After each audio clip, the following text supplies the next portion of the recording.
नमस्ते प्रणाम। हम आप लोग के बीच शिव विवाह गीत लेके आइल बानी। अच्छा लगी तो लाइक और कमेंट और शेयर जरूर करब और कमेंट में जरूर बताइब कि हमार शिव विवाह गीत आप लोग के कैसन लगल।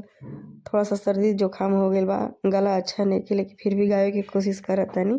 ताई वो लोग एक प्यारा सा शिव विवाह गीत सुनावत तनी। अरे ओह पर जोगिया हो जग एक ठानेल, एह पर गौरा नहास। अरे ओह पर जोगिया हो जग एक ठानेल, एह पर गौरा नहास। अरे गौरा के सूरत देखी जोगी मुरुझाइले, गिरेले जमुनावा के तीर। अरे गौरा के सूरत देखी जोगी मुरुझाइले, गिरेले जमुनावा के तीर। अरे किया तू ये जोगी भंगिया के मातल, किया तोहर बथेला कपार। अरे किया तू ये जोगी भंगिया के मातल, किया तोहर बथेला कपार।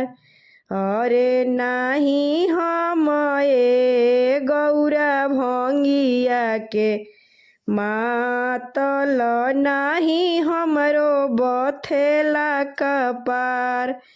अरे नाही हम ए गौरा भंगिया के मातल, नाही हमरो बथेला कपार। अरे गौरा के सूरत देखी जोगी मुरुझाइले, गिरेले जमुनावा के तीर। अरे गौरा के सूरत देखी जोगी मुरुझाइले, गिरेले जमुनावा के तीर। अरे के तोहरो ये जोगी दिहले जाना मामा, के ई गढ़ेला तोहर रूप। अरे के ई तोहर ए जोगी दिहले जाना मामा, के ई गढ़ेला तोहर रूप। अरे माई बाबू ए गौरा दिहले जाना मामा, रूपावा गढ़ेले भगवान। अरे माई बाबू ए गौरा दिहले जाना मामा, रूपावा गढ़ेले भगवान।